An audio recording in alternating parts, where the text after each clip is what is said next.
10th Standard, English, Unit 1, Supplementary. The Tempest.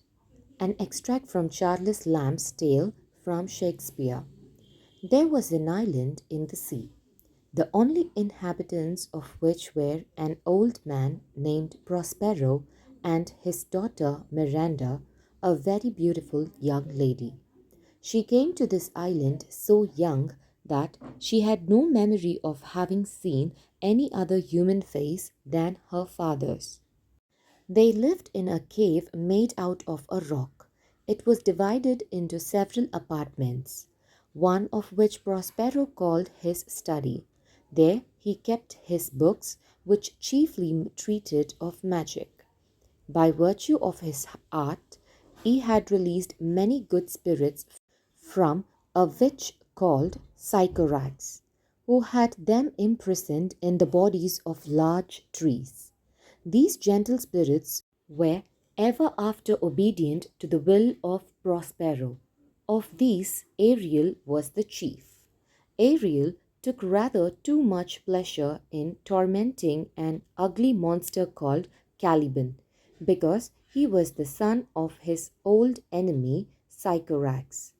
Caliban was employed like a slave to fetch wood and do the most laborious office, and Ariel had the charge of compelling him to these services. With the help of these spirits, Prospero could command the winds and the waves of the sea. By his orders, they raised a violent storm, in the midst of which he showed his daughter a fine large ship, which he told her was full of living beings like themselves. "Oh, my dear father," she said, "if by your art you have raised this dreadful storm, have pity on their sad distress.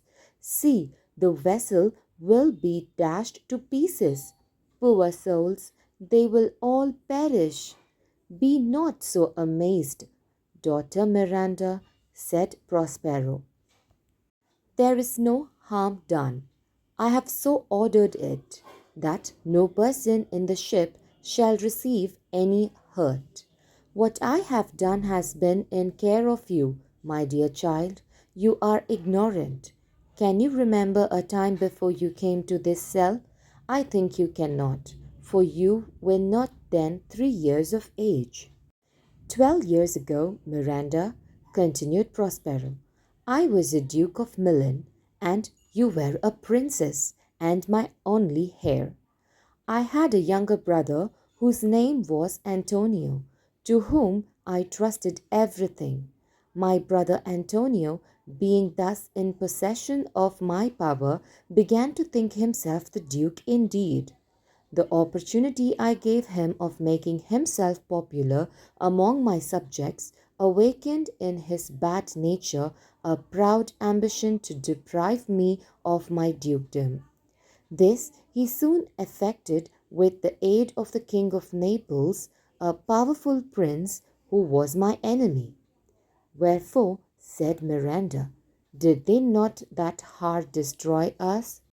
"My child," answered her father, "they dared not.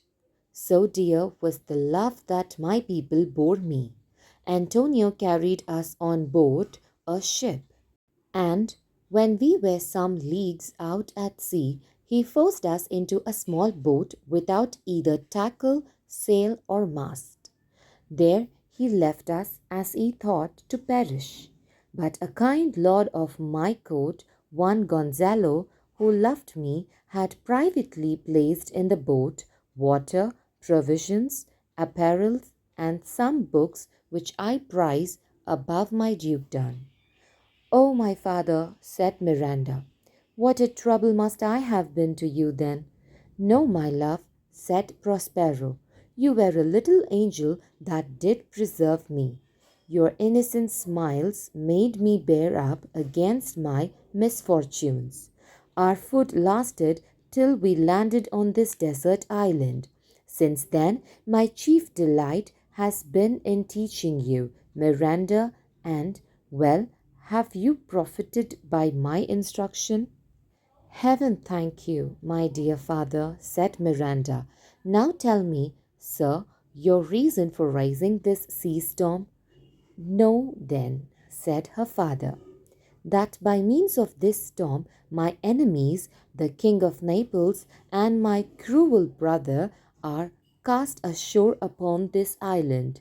Having so said, Prospero gently touched his daughter with his magic wand, and she fell fast asleep, for the spirit Ariel just then presented himself before his master to give an account of the tempest, and how he had disposed of the ship's company, and though the spirit were always invisible to Miranda, Prospero did not choose she should hear him holding conversation, as would seem to her, with the empty air. Well, my brave spirit, said Prospero to Ariel, how have you performed your task? Ariel gave a lively description of the storm and of the terrors of the mariners, and how the king's son, Ferdinand, was the first who leaped into the sea, and his father thought he was his dear son swallowed up by the waves and lost. But he is safe, said Ariel, in a corner of the isle, sadly lamenting the loss of the king, his father. That's my delicate Ariel, said Prospero. Bring him here. My daughter must see this young prince. Where is the king and my brother? I left them, answered Ariel, searching for Ferdinand, whom they have little hopes of finding, thinking they saw him perish. Of the ship's crew, not one is missing, though each one thinks himself the only one saved, and the ship, though invisible to them, is safe in the harbour. Ariel then went to fetch Ferdinand. Oh, my young gentleman, said Ariel when he saw him, I will soon move you. You must be brought, I find, for the Lady Miranda to have a sight of your pretty person. Come, sir, follow me. He followed in amazement the sound of Ariel's voice till it led him to Prospero and Miranda, who were sitting under the shade of a large tree. Now Miranda had never seen a man before except her own father. Miranda, said Prospero, tell me what you are looking at yonder. Oh, father, said Miranda in a strange surprise, surely that is a spirit. Lord, how it looks about! Believe me, it is a beautiful creature. Is it not a spirit? No, girl, answered her father. It eats and sleeps and has sense such as we have. This young man you see was in the ship. He is somewhat altered by grief, or you might call him a handsome person. He has lost his companions and is wandering about to find them. Miranda, who thought all men had grave faces and grey beards like her father, was delighted with the appearance of this beautiful young prince. And Ferdinand, seeing such a lovely lady in this desert place, and from the strange sounds he had heard, expecting nothing but wonders, thought he was upon an enchanted island, and that Miranda was the goddess of the place, and as such he began to address her. She timidly answered she was no goddess, but a simple maid, and was going to give him an account of herself. When Prospero interrupted her, he was well pleased to find they admired each other, but to try Ferdinand's constancy, he resolved to throw some difficulties in their way. Therefore, advancing forward, he addressed the prince with a stern air, telling him he came to the island as a spy, to take it from him who was the lord of it. "Follow me," said he. "I will tie your neck and feet together. You shall drink sea water, shellfish, withered roots, and husks of acorns shall be your food." "No," said Ferdinand, "I will resist this," and drew his sword. But Prospero, waving his magic wand, fixed him to the spot where he stood, so that he had no power to move. Miranda hung upon her father, saying, "Why are you so ungentle? Have pity, sir. I will be his surety. This is the second man I ever saw, and to me he seems a true one." "Silence," said the father. "One word more will make me chide you, girl." "What? An advocate for an impostor? You think there are no more such fine men, having seen only him and Caliban?" This he said to prove his daughter's constancy, and she replied, "My affections are more humble. I have no wish to see a goodlier man." "Come on, young man," said Prospero to the prince. "You have no power to disobey me." Prospero had commanded Ferdinand to pile up some heavy logs of wood. Kings' sons not being much used to laborious work, Miranda soon after found him almost dying with fatigue. "Alas," said she, "do not work so hard. My father is at his studies. He is safe for these 3 hours. Pray rest yourself." "Oh, my dear lady," said Ferdinand, "I dare not. I must finish my task before I take my rest." "If you will sit down," said Miranda, "I will carry your logs the while." But this Ferdinand would by no means agree to. Prospero, who had enjoined Ferdinand this task merely as a trial of his love, was not at his book as his daughter supposed, but was standing by them invisible to overhear what they said. Ferdinand inquired her name, which she told, saying it was against her father's express command she did so. And then Ferdinand, in a fine long speech, told the innocent Miranda he was heir to the crown of Naples, and that she should be his queen. Prospero then appeared before them. "Fear nothing, my child," said he. "I have overheard and approve of all you have said. And, Ferdinand, if I have too severely used you, I will make you rich amends by giving my daughter in marriage to you. All your vexation were but trials of your love, and you have nobly stood the test." When Prospero left them, he called his spirit Ariel, who quickly appeared before him, eager to relate what he had done with Prospero's brother and the King of Naples.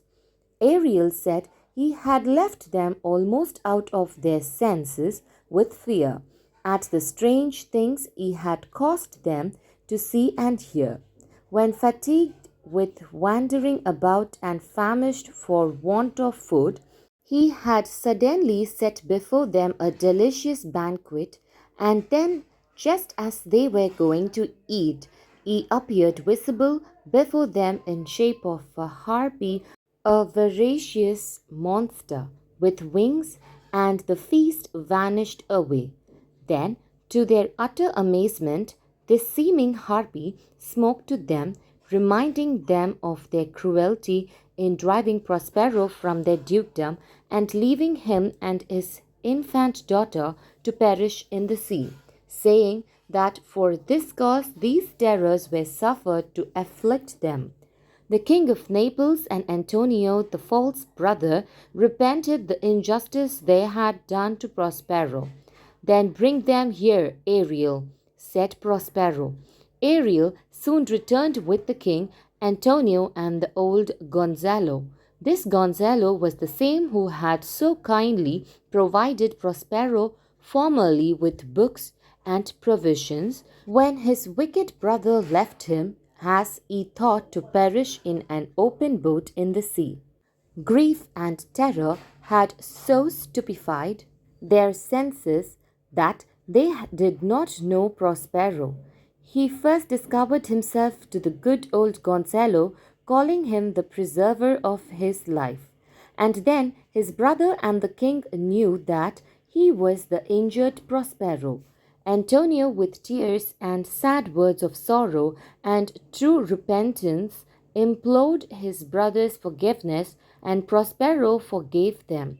And upon their engaging to Naples, I have a gift in store for you too. And opening a door, showed him his son Ferdinand playing chess with Miranda. Nothing could exceed the joy of the father and the son at this unexpected meeting, for they each thought the other drowned in the storm. The King of Naples was almost as much astonished of the beauty and excellent grace of the young Miranda as his son had been. "Who is this maid?" said he. "She is the daughter of this Prospero, who is the famous Duke of Milan, of whose renown I have heard so much, but never saw him till now. Of him I had received a new life. He has made himself to me a second father, giving me this dear lady," said Ferdinand. "No more of that," said Prospero. "Let us not remember our troubles past, since they so happily have ended." And then Prospero embraced his brother and again assured him of his forgiveness. Prospero now told them that their ship was safe in the harbor, and the sailors all on board her, and that he and his daughter would accompany them home the next morning. Before Prospero left the island, he dismissed Ariel from his service, to the great joy of that lively little spirit. About the author. William Shakespeare, 1564 to 1616, was born in Stratford upon Avon, England. He was an English poet, playwright, and actor.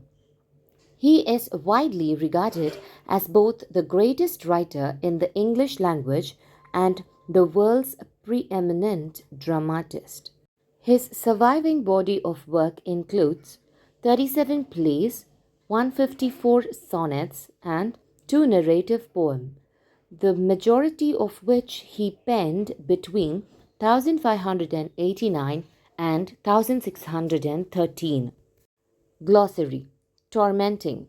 Making someone suffer or worry a lot. Dreadful. Extremely bad or unpleasant. Duke. A man of very high social rank in some European countries, a king. Deprive. To take something important or necessary away from someone. Fatigue. Extreme tiredness. Vexation. Worry or anger. Famished. Extremely hungry. Voracious. Very eager for something.